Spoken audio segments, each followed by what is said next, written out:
आकाशवाणी रांची से प्रस्तुत है समाचार ध्वनि चित्र।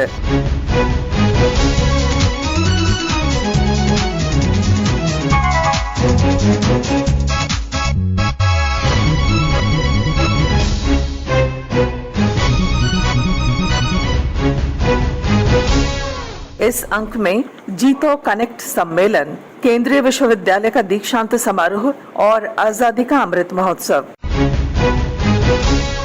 कोविड से सुरक्षित रहने के लिए श्रोताओं से अपील है कि वे सतर्क रहें और पूर्ण टीकाकरण कराएं। साथ ही बच्चों और अन्य लोगों के टीकाकरण में भी मदद करें।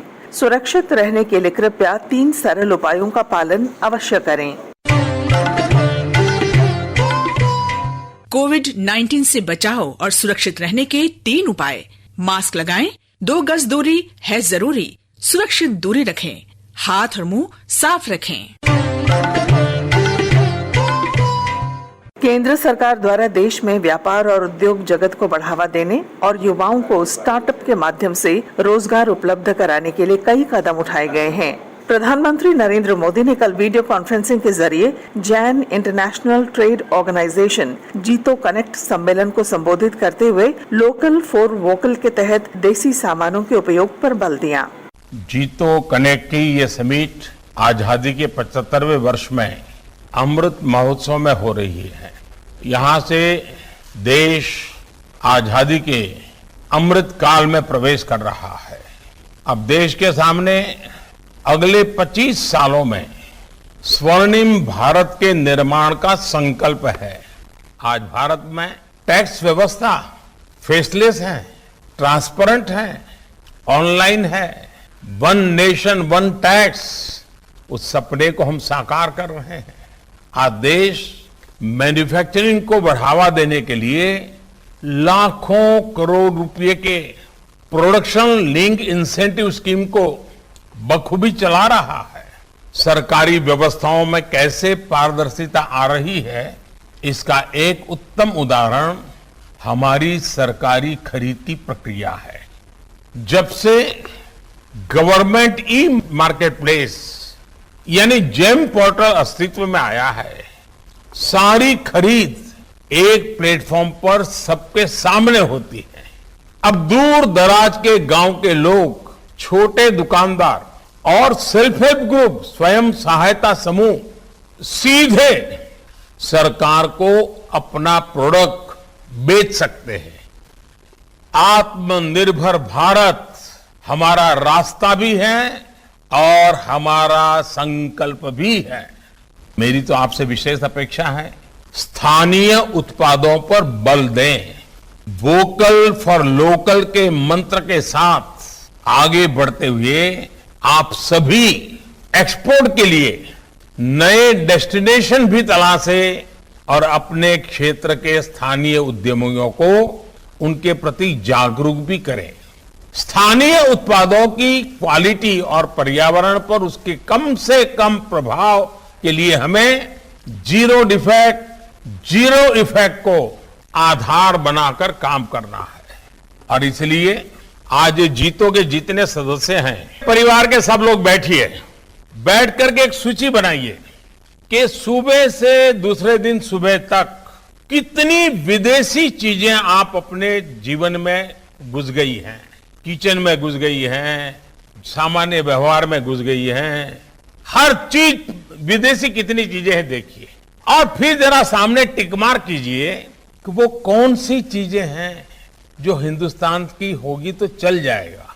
और परिवार मिलकर तय करे, चलो भाई 1500 की सूची बनी है, अब हमसे इस महीने में 500 तो विदेशी चीजें बंद करेंगे, अगले महीने और 200 करेंगे, फिर 100 करेंगे, 20, 25, 50 ऐसी चीजें होगी। मुझे शायद लगता होगा कि भाई अभी भी जरा बाहर से लानी पड़ेगी, चलिए उतना कॉम्प्रोमाइज कर लेते हैं। लेकिन क्या दोस्तों, कभी आपने सोचा है कि हम कैसे मानसिक रूप से गुलामी, उसी प्रकार से जब आजादी का अमृत महोत्सव मना रहे हो और विदेशी चीजों के हम गुलाम बन जाए, पता तक नहीं।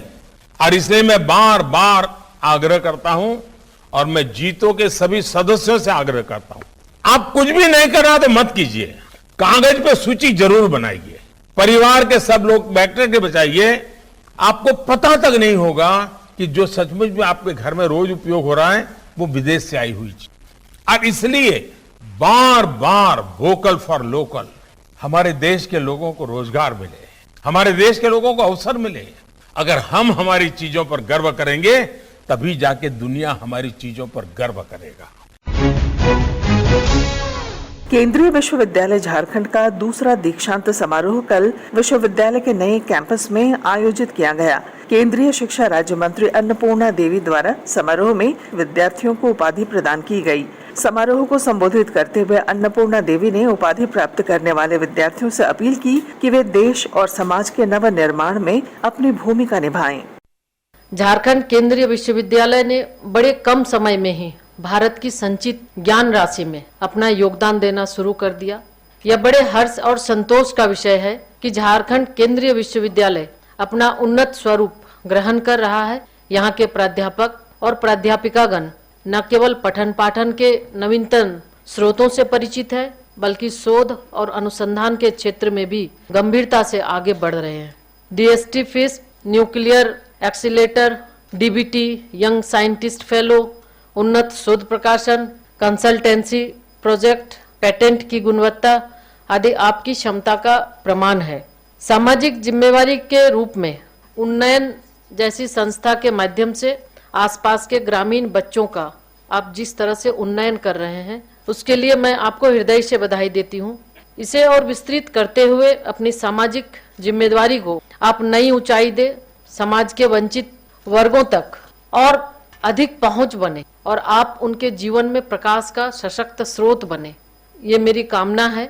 और अनुसूचित जाति, अनुसूचित जनजाति के विद्यार्थियों के लिए आपकी प्रतिबद्धता बृहत्तर हो, ऐसी मेरी अपेक्षा है। यह भी अत्यंत हर्ष की बात है कि झारखंड केंद्रीय विश्वविद्यालय में छात्राओं के दाखिले का प्रतिशत छात्रों से भी ज्यादा है, जो इस बात का द्योतक है कि ज्ञान यज्ञ में याज्ञवल्क्य के साथ साथ बड़ी संख्या में गार्गी भी ज्ञान परंपरा को समृद्ध करने में अग्रसर है। अभी तक झारखंड ISM धनबाद, XLRI जमशेदपुर या रांची के ही IIM, NIFT, NUSRL, CIP, RIMS आदि अनेक प्रतिष्ठित संस्थानों के कारण देश दुनिया में जाना जाता था। झारखंड केंद्रीय विश्वविद्यालय के रूप में अब एक और संस्थान इस श्रृंखला में जुड़ गया। अपनी अपार क्षमता को पहचान कर उसके साथ समुचित न्याय करेंगे, राष्ट्रीय स्तर पर अपनी पहचान कायम रखेंगे और झारखंड की धरती के ऐतिहासिक मान को बढ़ाकर बरकरार रखेंगे, ऐसा मैं विश्वास करती हूँ। कि यह उपाधि एक दायित्व है।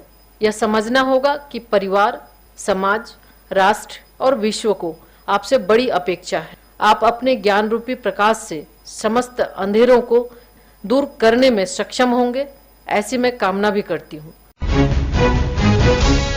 आजादी के 75 वर्ष पूरे होने के अवसर पर लोगों के बीच बलिदान और देशभक्ति की भावना का स्मरण सुनिश्चित करने के लिए पूरे देश में कार्यक्रमों का आयोजन किया जा रहा है। इसके तहत आकाशवाणी द्वारा एक विशेष कार्यक्रम आजादी का सफर आकाशवाणी के साथ का प्रसारण किया जा रहा है। आइए सुनते हैं समाचार सेवा प्रभाग की विशेष प्रस्तुति। आजादी का अमृत महोत्सव।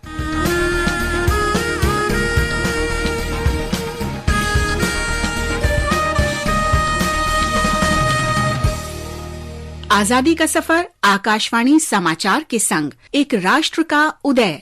भारत का गौरवशाली स्वतंत्रता संग्राम आधुनिक विश्व के अब तक के सबसे बड़े संघर्षों में से एक है। आकाशवाणी समाचार आपके लिए प्रतिदिन लेकर आता है इस संग्राम की एक झलक। गगने गरजे में घन बरसा, कुले एका बसे आछि नहीं भरोसा, राशि राशि भरा भरा धान काटा हलो सारा। आज हम गुरुदेव रविंद्रनाथ टैगोर को याद कर रहे हैं, जिनका जन्म 7 मई 1861 को कोलकाता में हुआ था। रविंद्रनाथ टैगोर ब्रह्म समाज के नेता देवेंद्रनाथ टैगोर के सबसे छोटे पुत्र थे। रविंद्रनाथ ने कविता और साहित्यिक कृतियों के माध्यम से ब्रिटिश साम्राज्यवाद का पर्दाफाश किया। वे चाहते थे कि अंग्रेजों के खिलाफ संघर्ष एक अभिजात्य वर्ग तक ही सीमित न रहे, बल्कि व्यापक जन आंदोलन बने। और यही कारण है कि टैगोर ने अपनी अधिकांश रचनाएं बांग्ला में ही लिखी। পরপারে দেখি আঁকা তরু ছায়া মশি মাখা গ্রাম খানি মেঘে ঢাকা প্রভাত বেলা এপারেতে ছোট ক্ষেত আমি একেলা। 1905 में बंगाल के विभाजन के दौरान रविंद्रनाथ ने स्वदेशी आंदोलन को सक्रिय नेतृत्व प्रदान किया, जिसमें ब्रिटिश सामान के बहिष्कार और स्वदेशी उत्पादों को बढ़ावा देने की हिमायत की गई थी। বাংলার মাটি বাংলার জল বাংলার বায়ু বাংলার ফল। रविंद्रनाथ टैगोर ने लोगों को एकजुट करने के लिए बांग्लार माटी बांग्लार जोल गीत लिखा था। उन्होंने आमार सोनार बांग्ला गीत भी लिखा, जिसे बाद में बांग्लादेश ने राष्ट्रगान के रूप में अपनाया। उन्होंने सामुदायिक एकता के लिए एक उत्सव की शुरुआत की, जिसमें बंगाल के विभाजन के विरोध में हिंदू और मुस्लिम समुदाय के लोगों ने एक दूसरे की कलाई पर राखी बांधी। गुरुदेव रविंद्रनाथ टैगोर हमारे राष्ट्रगान जन गण मन के लेखक भी हैं, जिसे उन्होंने 1911 में कोलकाता में कांग्रेस के अधिवेशन में गाए जाने के लिए लिखा था। उन्हें 1913 में उनकी असाधारण रचना गीतांजलि के लिए नोबेल पुरस्कार से नवाजा गया। नोबेल पुरस्कार पाने वाले वे पहले भारतीय थे। 1915 में उन्हें ब्रिटिश शासन ने नाइटहुड उपाधि से भी सम्मानित किया था, लेकिन उन्होंने जलियांवाला बाग हत्याकांड के बाद इसे लौटा दिया था। भारत की राष्ट्रीयता और ब्रिटिश शासन से स्वतंत्रता के लिए टैगोर के दृष्टिकोण का मूल जोर सामाजिक सुधार और समाज में व्याप्त असमानताओं को दूर करने पर था। इसलिए शिक्षा में सुधार समाज और राष्ट्र निर्माण के लिए उनके मिशन की आधारशिला बन गया। इसके लिए गुरुदेव रविंद्रनाथ ने 1921 में शांति निकेतन में विश्व भारती विश्वविद्यालय की स्थापना की। আমাদের শান্তি নিকেতন আমাদের শান্তি নিকেতন। गुरुदेव रविंद्रनाथ ने 7 अगस्त 1941 को कोलकाता में अंतिम सांस ली। आकाशवाणी समाचार महान दार्शनिक और स्वतंत्रता सेनानी रविंद्रनाथ टैगोर को श्रद्धांजलि अर्पित करता है। తెలుగు వీరలేవరా దీక్షభూమి సాగరా।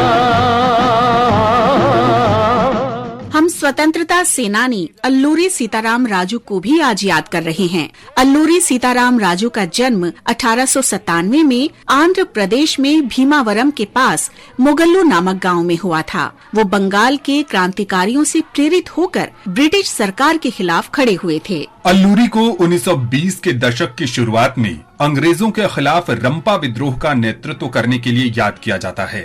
अल्लूरी ने दमनकारी ब्रिटिश शासन के खिलाफ विद्रोह करने के लिए विशाखापत्तनम और पूर्वी गोदावरी जिलों के जनजातीय लोगों को संगठित किया। 1922 और 1924 के बीच अल्लूरी और उनके साथियों ने कई थानों पर धावा बोला। अंग्रेज अंततः उन्हें पकड़ने में सफल रहे। बर्बर ब्रिटिश पुलिस ने 7 मई 1924 को उन्हें एक पेड़ से बांध दिया और गोली मार दी। लोगों ने उन्हें मान्यम वीरुडु यानी जंगलों का नायक की उपाधि से सम्मानित किया। 1986 में भारतीय डाक विभाग ने अल्लूरी सीताराम राजू के सम्मान में एक स्मारक डाक टिकट जारी किया। देश के इस वीर सपूत को आकाशवाणी समाचार का नमन।